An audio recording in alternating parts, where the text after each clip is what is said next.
Meet the new Slender Man. This is SkyWatchTV for Monday, November 23rd, 2015. I'm Derek Gilbert.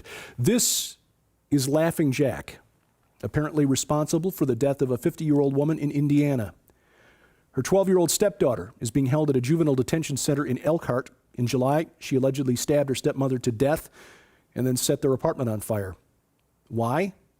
To please Laughing Jack, who the girl claims told her to do it. This is disturbingly similar to the case of two 12-year-old girls in Wisconsin who last year attacked the mother of one of the girls to please Slender Man. The woman survived. The girls were tried as adults for attempted murder, convicted, and now could spend the next 65 years in prison. Like Slender Man, Laughing Jack is a crowdsourced monster, a meme, a creepypasta, sort of a cut-and-paste fictional creation of internet lore, digital folklore, in a sense. There are websites out there devoted to creating characters like this, where people will contribute stories, details, histories for these fictional characters, adding details, and eventually a character takes form. Sort of like the old-fashioned analog story that we used to tell as kids of Bloody Mary. Stare in the mirror, you could summon a demon, essentially, called Bloody Mary. Well, the court-appointed attorney for the girl in Indiana made her story public last week in an attempt to get her help. She's been diagnosed with dissociative identity disorder by 3 separate psychiatrists, what used to be called multiple personality disorder. Now, if you're familiar with the work of deliverance ministers such as Russ Dizdar, or the concept of satanic ritual abuse, the diagnosis of DID is probably no surprise to you. But the girl has been turned down for admittance by 16 psychiatric facilities. Now, this is speculation, but as with the girls in Wisconsin, it is possible that this girl heard from something. It raises a disturbing possibility. This is speculation again. But when thousands or perhaps even millions of people, users on the internet, focus on a particular entity, fictional creation, imagining the character's adventures, backstory, creating artwork, even talking to that character, is it possible that that character can, in fact, manifest in our reality? Well, Buddhists believe this is possible. They teach that an object or an entity can be conjured through sheer spiritual or mental discipline. It's called a tulpa. Think of it as wishing an imaginary friend to come to life. But again, this is speculation. Does this really happen? No, I don't think so. I think it's more likely that the girl was guided by a demon impersonating Laughing Jack. Is it possible that millions of users thinking about a particular entity can open a gateway to allow a demon through? That's possible too, but I think more likely that demons who've been with us since at least the New Testament era may just choose to impersonate a character like this in order to gain entry to the soul of someone who is vulnerable. You see, this is a disturbing trend. Besides this case and the attack in Wisconsin, a 14-year-old girl in Florida last fall set her house on fire with her mother and 9-year-old brother inside. A 13-year-old girl in Ohio last year tried to stab her mother. Both those cases linked to Slender Man, girls wanting to please the entity by sacrificing their parents. Slender Man is also linked to an epidemic of suicides at the Pine Ridge Reservation in South Dakota. Now, I missed this story when it was first reported back in May. There were 103 suicide attempts, reportedly, by people between the ages of 12 and 24 at the Pine Ridge Reservation between December of 2014 and March of this year. 9 of those were successful. The population of the Pine Ridge Reservation, depending on who's making the estimate, is only between 14 and 40,000 people.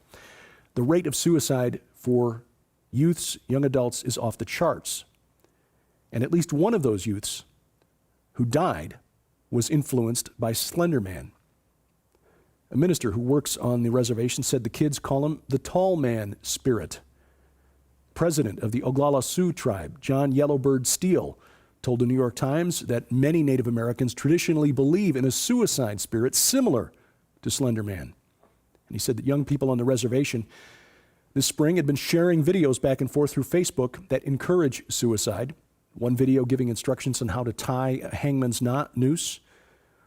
Others directing youths to specific location, telling them that they'd find ropes already there. A pastor interviewed by the New York Times, John Toobles, said that he was tipped off to a planned mass suicide in March at a wooded area outside the town of Pine Ridge. Found a row of trees there with ropes already hanging from the branches. Teens already gathering to take their own lives. Thankfully, he was able to call them together, talk to them, counsel them, and the ropes went unused that night. Now, these kids at Pine Ridge have problems that, frankly, I can't truly appreciate. I was raised in a home with two loving parents. It wasn't perfect, but Mom and Dad loved me and my sister, sacrificed their own wants and desires for our benefit. I'm sure my dad would rather have been spending his evenings playing softball or bowling instead of taking me to scout meetings or shuttling me back and forth for debate team and drama practice and things like that. According to the Times article, poverty, abuse, substance, physical, and sexual are not uncommon at the Pine Ridge Reservation, which contributes to a sense of hopelessness and despair that the enemy can use to access the spirits, the souls of these young people, and to destroy them. Government authorities have responded by assigning more mental health professionals to the reservation, but there are only half a dozen there for the 40,000 people on the reservation. But as with the young girl in Elkhart, Indiana, the two girls in Wisconsin, the girl in Florida, the girl in Ohio, it appears if they are being influenced by a spirit of some kind, tall man, slender man, laughing jack, whatever you want to call it, it is a spiritual issue and not a mental health issue. Pray for our children. This is not the only account of a rash of suicides here in recent years. Several years ago, there was a number of suicides that occurred, and attempted suicides, in an impoverished area of Wales in the United Kingdom. And again, typically, the victims hung themselves. What is going on? I don't fully understand yet, but I think looking at these stories without spiritual eyes misses the story completely. In other news, Vladimir Putin meets with Ayatollah Khamenei today in Tehran. This is Mr. Putin's first visit to Iran since 2007. Russia considering $7 billion in loans to Iran, as well as other issues they'll discuss related to oil and gas exports and military and technical cooperation. Iran is hosting the Gas Exporting Countries Forum today as it prepares for the lifting of economic sanctions next year, part of the nuclear deal agreed to by the United States and its Western allies. Early warnings of a slowdown in global trade prepare for an economic downturn. The Baltic Dry Index, which I've talked about in this program a few times before, hit record lows last week, dropped below 500 for the first time ever. Now, the BDI is a measure of the cost of shipping bulk goods, raw materials used for industrial production or food production, things like coal, iron ore, bulk grain, things like that. It is considered a reliable leading indicator of economic activity. While manufacturing today might still be strong, if manufacturers expect a downturn, say, first quarter next year, they aren't ordering the raw materials needed for production today. At this time of year, over the last 30 years, the Baltic Dry Index has traditionally gone up as manufacturers and food producers prepare for a ramping up of production in the first quarter of the new year. This year, however, the rates for the Baltic Dry Index have essentially dropped off the cliff, which has investors and economists somewhat worried.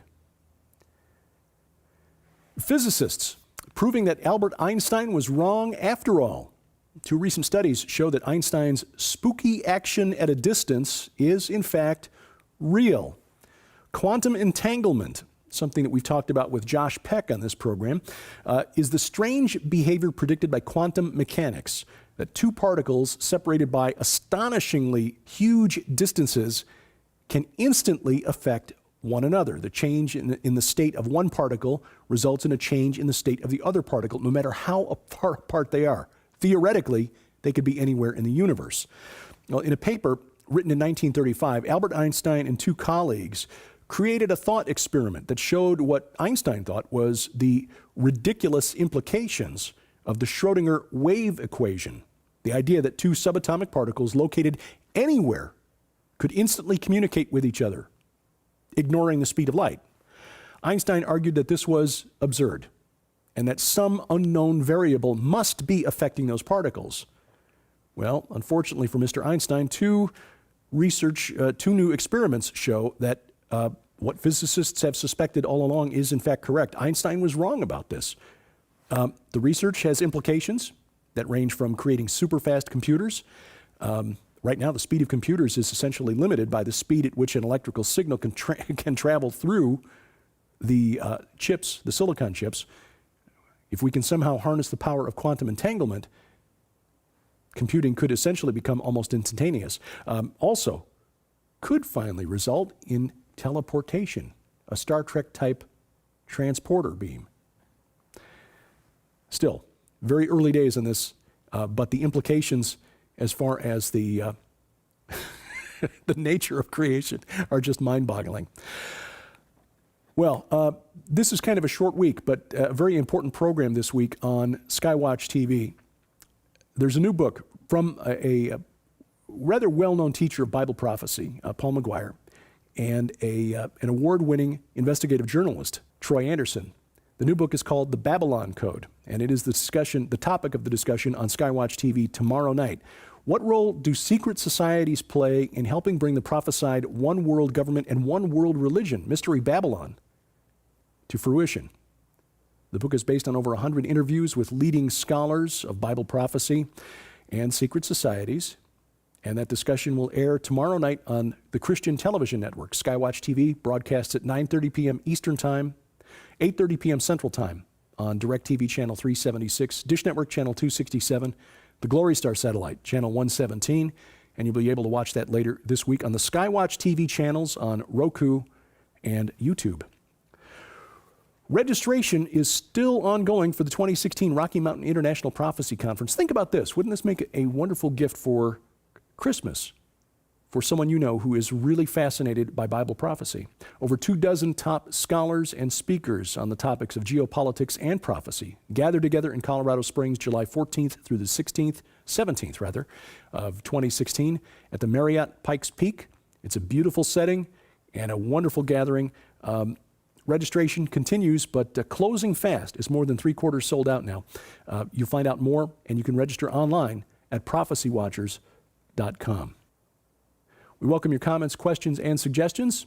Send those to me, dgilbert@skywatchtv.com. And remember, you can follow me online at all of these places, Twitter, Facebook, and my own website. And thank you for watching. As we keep watch, I'm Derek Gilbert, and this is SkyWatch TV.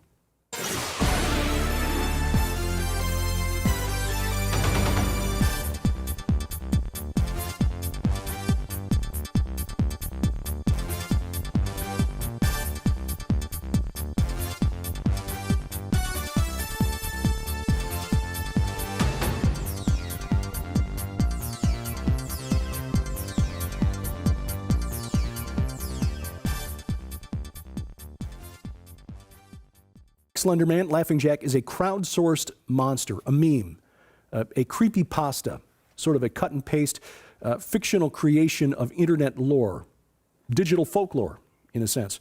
There are websites out there devoted to creating characters like this, where people will contribute stories, details, histories for these fictional characters, adding details, and eventually a character takes form.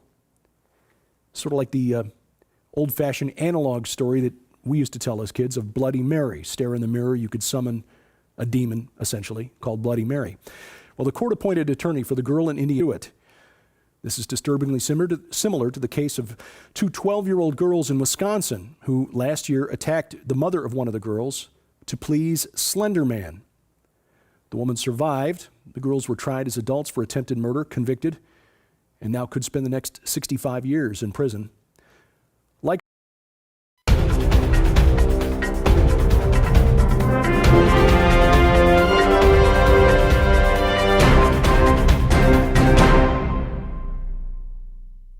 Meet the new Slender Man. This is SkyWatch TV for Monday, November 23rd, 2015. I'm Derek Gilbert. This is Laughing Jack, apparently responsible for the death of a 50-year-old woman in Indiana. Her 12-year-old stepdaughter is being held at a juvenile detention center in Elkhart. In July, she allegedly stabbed her stepmother to death and then set their apartment on fire. Why? To please Laughing Jack, who the girl claims told her to do